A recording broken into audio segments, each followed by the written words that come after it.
A very good evening to all our viewers streaming in tonight. Welcome to this week's edition of The Agenda. My name is Taiwan Jabela, your host. Tonight I'm joined by the Commander-in-Chief of NARETU. NARETU is the Namibia Revolutionary Transport Union. Yes, exactly. Yeah. Yeah. So that is Petersen Kambinda to talk to us about this new baby that seems to be disrupting a lot of things in the union space. Welcome to the agenda, Petersen. Thank you very much, Toivo, to invite us to this progressive program. And thanks also to the viewers who are taking their time to be listening and watching to what NARETU is bringing to the table. Sure. Yeah, so you held a press conference recently at which you denounced mandatory vaccinations as proposed by some. Give us a sense of what your message was in that regard. Yeah, thank you for the question. We talked about the compulsory vaccination, which some companies want to be able to force employees. We received 4 complaints from 4 different companies, whereby that they gave employees deadlines that they needed to be able to be vaccinated by certain deadlines, and if comes that certain deadlines, then they are not have not been vaccinated. Yeah. Then some employees goes to such an extent that they might end up losing their job. So our message across is that we tried to engage some of those companies, whereby we have also reminded them, I don't know either it is just pure ignorance or what, where we reminded them that in the country of Namibia there is a constitution and there is also labor laws, whereby that at this stage there is no law have been passed, either an amendment to the Labor Act or an amendment to the Constitution, whereby that compulsory vaccination needed to be carried out. As long as those 2 documents have not been amended, there have not to be any employee losing their job simply because that such an employee have not been vaccinated, as long as the vaccination is still voluntary at this stage. So that one is our core message.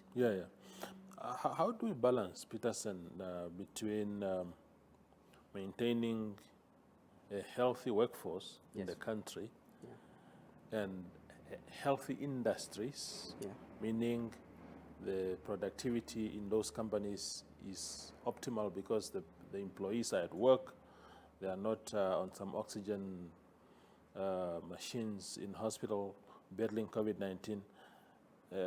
How do we balance that aspiration and the aspiration of individual choice as far as people who may not want to be vaccinated are concerned? Yeah, you see, at this stage, what we have noticed is that even those ones which are vaccinated, they still need to be able to be taking the necessary precautions. So we have not yet heard even people saying that if you are vaccinated, now you can start roaming around the street without masks. You cannot be able to sanitize. You cannot be able to do social distance because you are vaccinated. And if we look at the current stage where we find ourselves, you can easily be able to see that our numbers as a country, they are decreasing each and every day. But compare it to the number of the people who have been vaccinated. You will also be able to see that still majority of the people in the country, they are not vaccinated, but the numbers keep on decreasing. Why? It's because people are following the message which is coming from our Ministry of Health, of them doing all the necessary precautions in order for them to be able not to be exposed or to expose other people. So it is that angle which we need to be able to say that as long as our numbers keeping on the way they are, and as long as some people are still coming in voluntary, and the message must just be able to get out there. And when it's getting out, because the message, people have gotten the message. That's why our numbers are Numbers, they say, some people say numbers speak louder than anything. And action, so far, what we are seeing is that the people have gotten the message from the Ministry of Health, and they are following that, and that is why our numbers are compared to 6 months ago. So that I can be able to say already that there is nobody deliberately now who can be able to deliberately put himself or herself in danger or putting the other person in danger. So as long as that part it is clear, I think we can just be able to continue on the current. Tell me, what is NARETU's general attitude towards vaccinations? Forget about mandatory vaccines and companies banning employees. Let's park that one for a minute. What is your stance as a union on vaccinations?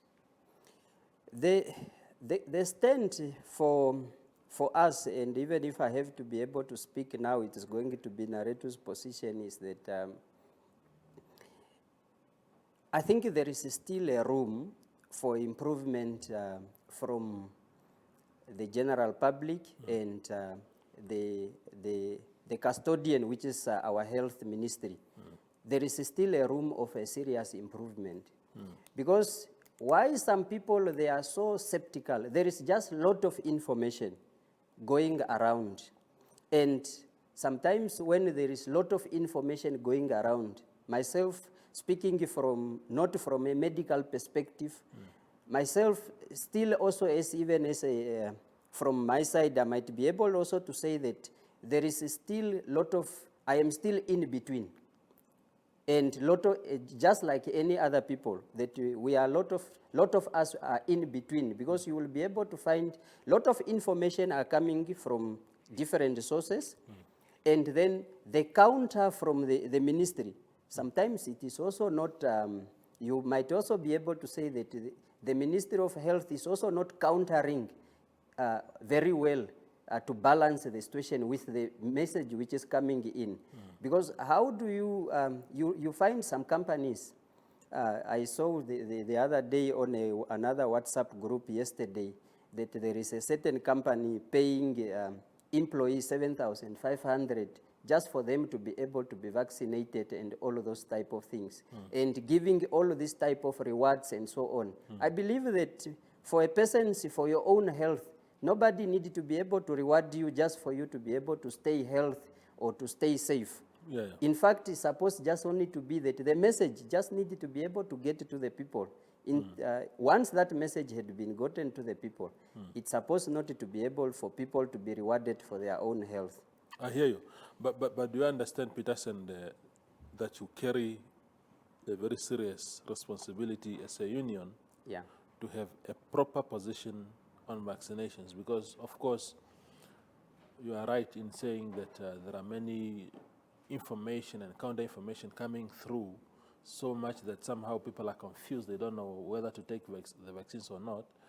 But as a union, you ought to take a position and say, having listened to all these parties, not you as Petersen, the person, but the union itself, we believe this should be because if you want people to be vaccinated, for example, they listen to you, your members listen to you, because you represent their aspirations. So they believe that whatever you tell them is for their own sake. So you ought to have a position and not dilly-dallying. Yeah, no, you see, the problem here is that before I have to be able to give a position as an organization that this is our position, I need to be able to make an informed decision. When? Because Because now, let me tell you why I cannot be able to say that, unless I have missed that platform. But as it is now, I believe that one thing which the ministry could have done, the Ministry of Health, I don't know if it have been done, then I speak under correction. If it have been done, then it is then I have missed that. But one thing which the ministry could have done is that they could have been able at this stage to convince people. They know that them alone, they cannot be able to convince everyone. But those people who represent people, they are the people which they were supposed to get in a room whereby that they need to be able to tell them all the information which are needed, and those people also to have the opportunity to put their questions and because why I am in between, because I have two versions. But if the ministry could be able to get us on board and be able to tell us that, to take us through the whole process, because I cannot be able to go sell something and then take a position over the people's life when I'm not having the full information. Only when I am convinced, then I think we can be able to have a position. Yeah, conviction is one thing. If I think it would be unfair to say that the ministry or government has not been very clear on vaccinations. It's one thing to say, look, I'm not convinced. The information is reaching me, but it's not convincing me enough. That I can understand. But to somehow suggest that there has not been proper information to convince people to whether to take the vaccine or not, I think that has been being disingenuous. Government has been very clear. The government had been very clear on what they are distributing. Every day there is something about COVID on the social media, on the news and all of that. But there is always also, every day there is also counter information to what is coming. Now, how do you make a decision? Because let me say, if for you to be able to get the answers out of me, it's because I am sitting here, you can ask me, and you can do a follow-up. Yes. But then if I'm not getting a follow-up, whatever that counter which is coming, me to be able to counter the information the government is giving, that still leaves me in a position that I cannot make an informed decision. What makes you personally, what makes you skeptical about the vaccine? What is it that scares you about taking the vaccine? I've taken the vaccine, I'm here, I'm not dead, I'm talking to you. Myself personally, why I have, up to now, why I have not taken the vaccine, for example, is that vaccines have been coming. This is not the first vaccine which people are going through the country. But at this stage, we have also seen that the robustness on how the vaccine is being pushed, it gives people sometimes questions which we are not yet be able to get answers. That's why I cannot at this stage be able to encourage someone or discourage someone. Rather, I will leave each and everyone to make a personal decision. And myself personally, I have taken that decision that for now, I will rather be able to protect myself, following the advice coming from our Ministry of Health, how I can be able to protect myself against the COVID, which I have so far done very well, and others also are doing extremely well to protect themselves up to this time. Yes. No, it's a good look. I am pro-choice. 100%. I'm not in favor of forcing anyone. But I mean, we are adults. Even at home, when you have people at home and people are looking at you and say, Petersen, you are the head of this household. What must we do? You must provide leadership and say, I think let's abstain from it or let's go for it. But I'm 100% for choice. We go for a quick commercial break and then we will be back.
We continue with the agenda. I just, of course, want to inform our viewers tonight that we are doing things slightly different, because normally we have 2 guests on the show, but one of our guests canceled us out on, at 11th hour, and therefore we went with Petersen from NARETU, who is now engaging us on a variety of things. Petersen, let's, just before we proceed to the next topic, I still want to engage you just slightly one more time on the vaccines. You spoke about companies that are, having incentives to say, if you go for vaccinations, you get this money in your pocket or whatever. What is your issue with that? No. It's not like you're forcing anyone. People can still choose not to take that money. It's not from your salary or anything. You see, those same employers which are giving a certain employee that money. Imagine your salary is 3,000, which you make in a month. And at no certain time, those employers felt that this employee, we can be able to give them even a 500. Yeah. But for the vaccine, almost you are receiving double of your salary, even more than double of your salary. Why it have to be that way? That's a good point. But at your union, at NARETU offices, if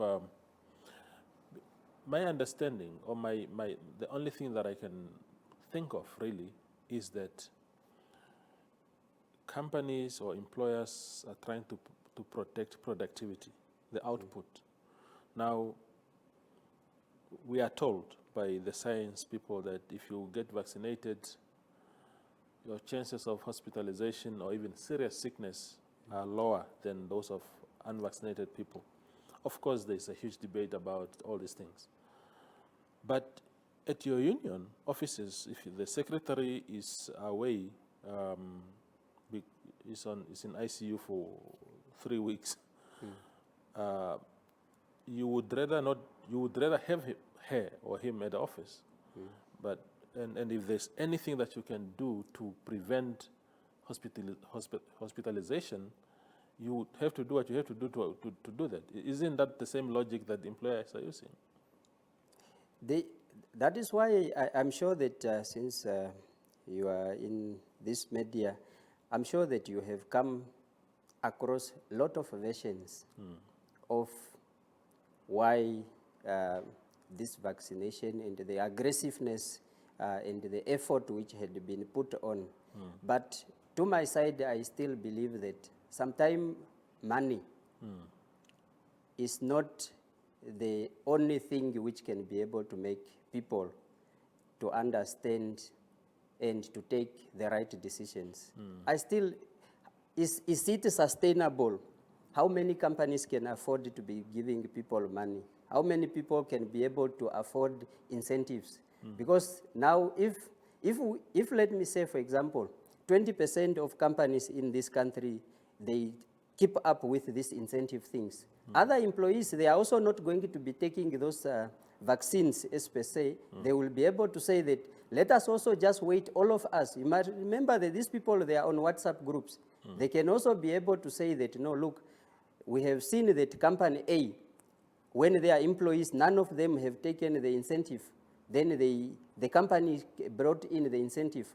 All of us also, we will take if they put incentives, but let us wait. And then later it's going to be that each and everyone will wait for an incentive to be able to be vaccinated. That is where I'm coming on from our side to say that it is better rather to convince the people, sometimes with a word of mouth, it's sustainable than to convince people with money, because it's not sustainable. I hear you. Your union has been in business for a few months now. How many months now? 2 months. 2 months exact. Only, yeah. Yes. How has it been so far, the journey? The union Myself personally, when we started this road, I did not even dream that in 2 months we will be able to be leading close to 2,000 members already. I'm sure that maybe by tomorrow we might even be able to hit a 2,000 mark of people which have registered with us so far. And it is a privilege and an honor, really, for us to be able to find such a very huge number of people entrusting us to be the driving seat of their economic freedom. Because all what the people here, especially in this industry, is the worst, I can even maybe be able to say is the worst exploited industry. You have seen, I saw you reported this week, you have seen the figures of the employees in the transport sector, which they are being paid, starting from 1,500, the highest being paid 8,500. These are the figures which these employees are working. And some of these employees, they go even to such an extent that during COVID, some of the employees, they were going 8 months without seeing the family because they are just in the truck. You come from Joburg, you are being guaranteed you need to remain in the depot. The only time you see your family is only through video calls. So, and now with us now coming on within the space of 1 month, there is a lot of achievements already happening in the industry. It is moving very well. People are coming every day. People are registering. Yeah, so far we are satisfied with our 2 months of operation. Indeed. One of the breakthroughs that you've made recently, according to my understanding, is that you have dislodged Manvu from Blau Transport. Yeah. Manvu, to the best of my recollection, is an affiliate of NUNW, isn't it? Yes, that's correct. Yeah. How did you become the preferred union in this situation? Yeah, the employees at Blau Transport is a company which, as you can just hear even from the name, that it belongs to, they are in the transport, and they chose themselves now that they have, after they have seen our work and after they have heard about us, they decided to exercise their constitutional rights to be able to come to NARETU to register as members. And of that process have already started. We have given already that company, that mentioned company, we have given them already a notice to tell them that your employees unfortunately have moved now from the previous union to this union. Then the company needed to do the internal agreement, things which needed to be able to be done. The company needed to notify now the former union that your former members have moved here, and all of those. And it is not just only at Mamvu. There is also one of the bigger company also in Walvis Bay, Unitrans Namibia and Africa. Also their members, they used to belong to NANLO, and now they are now with us. They have moved with us. And there is also other companies which we have taken over from different unions, not only those two unions which I have mentioned. There is a lot of unions currently now losing members to NARETU. What is interesting here is that you yourself was, you served for in the Mine Workers Union. Yes. Which is an affiliate. So you and the likes of Mamvu were actually sister unions in the NUNW family. Yeah. And I know that you cannot speak on behalf of those unions and on behalf of the federation, but we've started to see things happening. Affiliates of NUNW losing bargaining powers at different organizations. You are from Rundu. there are already issues with NAPU there at the Rundu Town Council. Yeah. At MBC, NAPU has lost their bargaining agreement. PSUN is moving in that space. What is wrong with our unions, our traditional unions, and how does the likes of NARETU separate themselves from those kind of unions so much that somehow they seem to be losing ground while you guys are actually doing the opposite? You are gaining ground. Yeah, what I believe on is that a union, in this case, it needed to be able to be performance-based. And members, you can be able to be loyal to NARETU, but if NARETU cannot be able to increase the food at your plate, you cannot be able to be loyal to NARETU. You can only be loyal to the union when the union is increasing your food at your plate. But if it's not, then you need to be able to move. So not to be directly to talk about the other unions, all what I can just only be able to say is that, you remember that the first time I came to one of your show here, I told you that we are going to be able to bring a hygiene in this space. And that is the hygiene which we are trying to bring into the space now, to be able to say that members, they need to be able to belong to a union which is going to either is promising them or delivering them economic freedom to them. Because here it is not about us again to be singing. I know a lot of the songs from those unions, but it is not about the song. The song will never bring food in my plate, but it is about me to engage the union to engage my employer or the employer to be able to increase the food on my plate. That is what we need to be able to be. Not loyalty anymore here. It's about bread and butter issue now. Indeed. The final question to you then, Petersen, is around the economic state of our country. COVID has come in and disrupted the little that we were hanging on to as far as jobs and general survival is concerned. What kind of engagements are you having with key stakeholders such as government to make sure that, because it's one thing to have agreements with employers and stuff like that, but if the employers are operating in an environment where their own survival is also threatened by the state of how the economy is, it becomes very difficult. Are you planning to engage the likes of the Prime Minister and captains of industries, but particularly government as the custodian, the overall custodian of the economy, to do whatever must be done to keep the economy going and therefore jobs being maintained, and then the likes of yourselves can also have more members? You see, a union,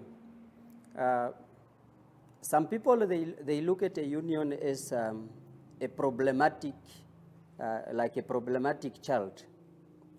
But there is a difference between a union in 1989 and a union in 2021. A union in 1989 was fighting for the liberation of the country. The union of 2021 needed to be regarded as a stakeholder, both to government and to employers. It needed to be regarded in such a way. Now, as a stakeholder, when the economy is just going to be able to go 6 feet under, I cannot be able to have members. Because later a lot of companies are going to be retrenching those people. Because some of the companies, I was talking to yesterday to one company, which we were supposed to go sign an agreement with. And this colleague sent me papers telling me that, unfortunately, I am closing shop. Yes, you came that you wanted to have an agreement with me, but here are my papers which I have already applied to be closing shops. What does that mean? I have lost those members which was at that company already. So in this case, going forward is that both companies and government need to be able to look at us as a key stakeholder. Now, some of the things which we have discovered already in these few months of operation, we have discovered that Ministry of Finance or as a government is losing a lot of money in the transport industry. How? There is a lot of companies which have employed employees. They deduct money as tax from employees, but those employees, some of them, we have assisted them to refer them to Ministry of Finance to go see either if this money been paid to the Ministry of Finance. This money have not reached the Ministry of Finance, but this employee have been deducted tax for the past 5 years. What does that mean? As little as it is, it can be able to make a difference to our government. So these are some of the loopholes which we have seen that our government is losing money through that. And then you find some companies that employees have been working for them for 10 years, but they are still being paid on an envelope or being paid with an e-wallet or easy wallet. So what does that mean? The government is not getting anything from that. The only one who's getting something is MTC when they get that $10 when this person is withdrawing that, but the government is not getting anything. So these are the type of things which we, as currently, we have already embarked upon to do thoroughly investigation. And when we have now we don't want to go to government with a half-cooked meal. We want to be able to take it to them once we have gotten all this together, and then we take it to them. Now, on the employer's side, the employers, the reason they need to be able to take us also as a key stakeholder is that currently everybody is struggling.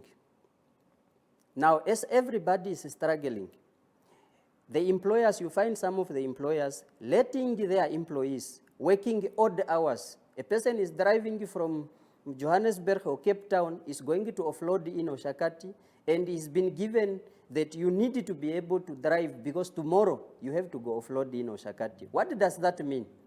This employee is going to be able to be driving, get tired, and then be able to be involved sometimes in an accident. If you look at especially in the Karas region, there had been a lot of accidents, especially the past 2 weeks, accidents coming from that side, and which involves trucks involved. So all of these things, it possesses a serious hazard both to the road users. And then what does that happen? Let me say a progressive somebody like Toivo is on the road, but then Petersen is on the truck and is fatigued and put your lives at risk, then we are going to be losing a progressive editor or journalist in the industry. So what does that mean? The economy had been robbed already somebody. So all of these type of things, when we are saying that we are going into relationships with employers and the government, it's not only about money or salaries, but we are looking at other conditions surrounding our environment, which we need to be able to address on. And at the end of the day, that is how we need to be able to protect our economy. Indeed. Petersen Kambinda, thank you very much for coming today. Yeah. I'm confusing your name with Kambinda, the football player, so it's Kambinda. Thank you, my brother, for coming. I appreciate your time always. Okay, thank you very much, and thanks to the viewers. That was Petersen Kambinda. He is the Commander-in-Chief of NARETU, the newly formed union in the transport and logistics space. Thank you for watching.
Make sure you catch Africa Good Morning every weekday from 7 a.m. to 8 a.m. with a rerun from 8 a.m. to 9 a.m. hosted by Aina Raizakweyo and myself, Ashwin Dedi, as we bring you all the news you need to know happening in the SADC region and beyond.